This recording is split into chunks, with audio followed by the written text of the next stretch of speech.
So, you've got two books coming out here at the end of a pandemic. You were ahead of the pandemic because you were already homeschooling. But Mm. what does your writing life look like over the past few years, and what does it look like now? How much writing are you able to get done, and when do you do it? It's bleak. I don't get very much done. Before the pandemic, I was getting more done because even when I was homeschooling, like he'd go out and do things I had. He went to a wilderness skills class because he likes the outdoor survival stuff, and he used to like go to my parents' house and everything, and so I'd have some time there. Um, but he's old enough now that he works on his own projects and stuff. He doesn't really need me to hang out with him all day, and so I do get some done. It's just I'm also kind of on call like all the time because I'm kind of like the parent who's also like his buddy. And so he's constantly like talking to me and like, hey, what you doing? Check out what I'm doing. Hey, I just built this thing and check it out. You want to try it? Sure. And so it just destroys my train of thought when I'm trying to work. But I don't hold that against him. Like I knew what I was signing up for when I homeschooled him. So right now, just honestly, like whatever time I can get is good, and I'm grateful for it. Can you imagine getting to the end of your life, which is many, many, many years from now, and you're on your deathbed, and you think, "I wish I'd spent less time with my child and written Right, one." exactly. Yeah, like I can write whenever.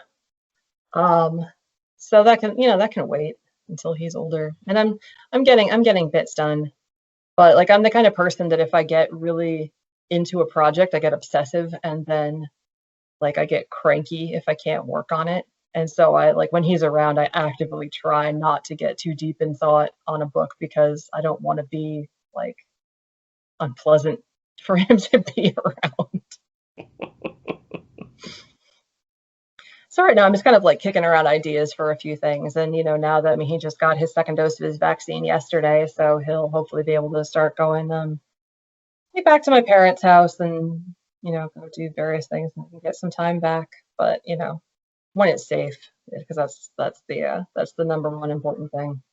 Well, that's tremendous. Congratulations on the second shot. That should open up all kinds of opportunities. Yeah, I'm lucky enough that he's old enough for that because he was very afraid to go and do that. He is very needle phobic, but he went and did it, and he was very proud of himself, and I'm proud of him too because that was really hard for him. Well, hopefully everyone who's listening, if you haven't been vaccinated, go get vaccinated. But you've been vaccinated, Adonis. You like books. You like learning. I'm not talking to folks that are hesitant. Well, my last question is always some variation of, and this has been just a delight.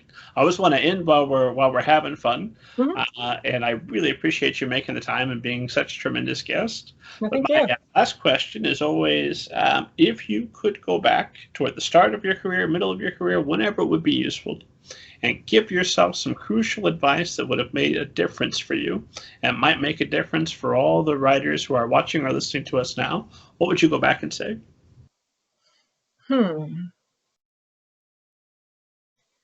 I think the most important thing is to always have fun with it.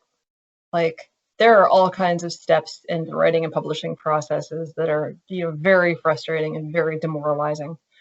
But like if what you're writing isn't fun, like you can tell when you're reading something or watching a movie or something when you're like, they had fun making this, and if you write things that are fun for you to write and that only you could write them in that way, then that will shine through to the people who read it, and the fun that you had writing it will come through in the reading.